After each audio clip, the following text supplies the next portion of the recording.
What's up, everybody? Welcome back to my channel, Clemente Collector.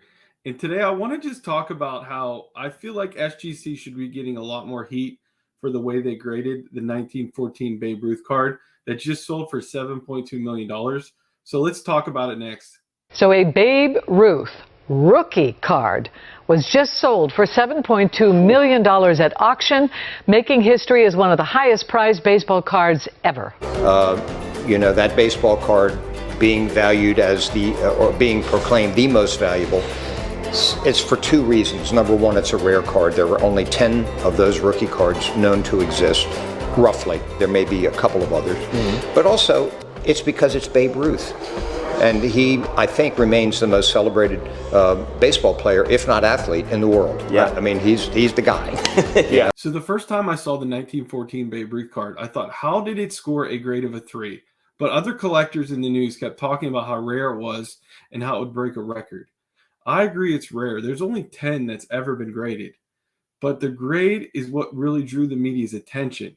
If this card was an SGC 1.5, you can bet this wouldn't have got the coverage it did.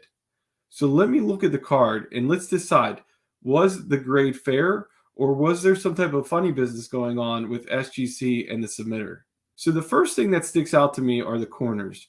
All four are completely white. I realize a red border card shows while a white border card doesn't. But the wear on these corners seems excessive to me, especially in the top right-hand corner.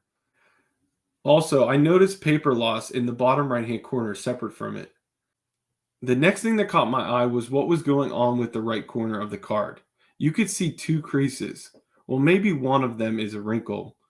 Most define a wrinkle as being on one side of the card. A crease goes to the other side. So let's turn it over to the back. And sure enough, it does look like the bigger crease went through to the back of the card. All right, so let's go back to the front of the card. As you can see, there's a lightning bolt in the top right-hand corner of the card. Well, if you flip the card over, you actually see that the paper loss actually continues to the back with that lightning bolt, and it creates a gouge in the edge of the card. Also, you could tell in the top right-hand corner there, the paper loss is so bad in that corner that it's almost transparent. Now let's look at the back of the card. Upper right-hand corner, there's some paper loss along the edge, and then it has some pretty heavy scuffing on the other corner. I'm just going to show you the picture here. Now let's look at SGC's definition of a 3. I'm going to actually read it verbatim for you guys. All right, here is the definition of a grade of a 3. 90, 10, or better centering.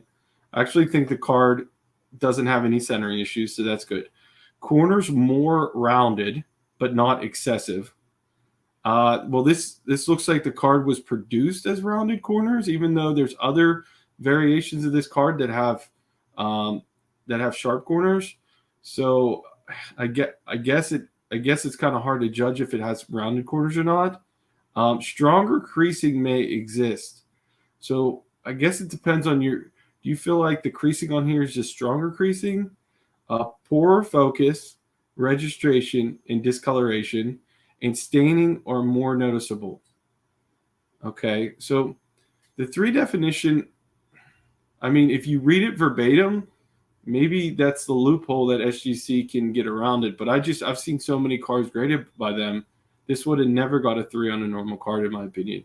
So why don't we go to SGC 2 and read that? All right, centering 90, 10 or better.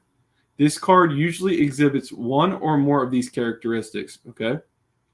Heavy print spots, heavy creases, pinholes, color or focus imperfections or discoloration, surface scuffing or tears. So I think that's a big one right there. The 3 didn't say surface scuffing or tears. Once again, if you look at the back of this card, there's definitely surface scuffing on it.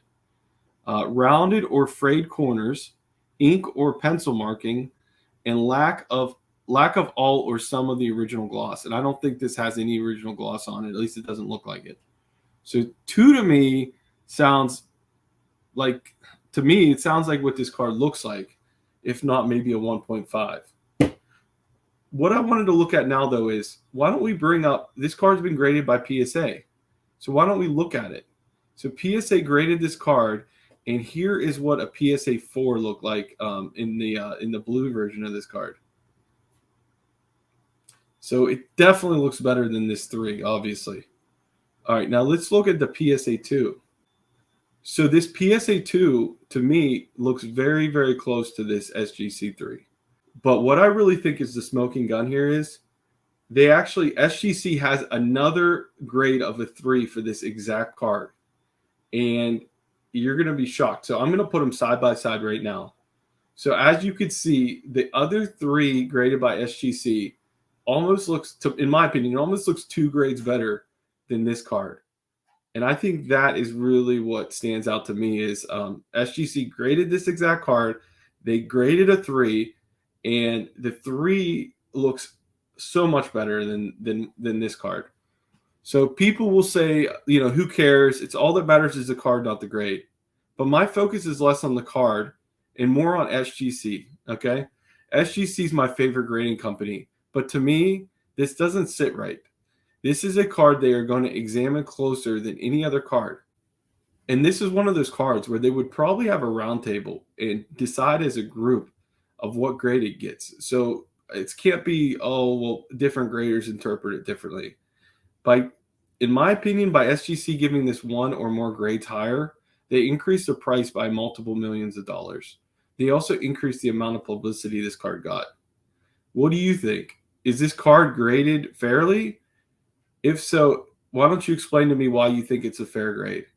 Also, do you think the card selling for $7.2 million was actually low and the bidders actually took into account the card in the slab? Or do you think, if it was the other SGC 3, it would have got a similar price at auction? I'd love to hear what people think about it. Maybe I'm the only one that thinks it's ridiculous what grade this card got. All right. Well, thank you guys for watching this, and I'll see you guys on the next one.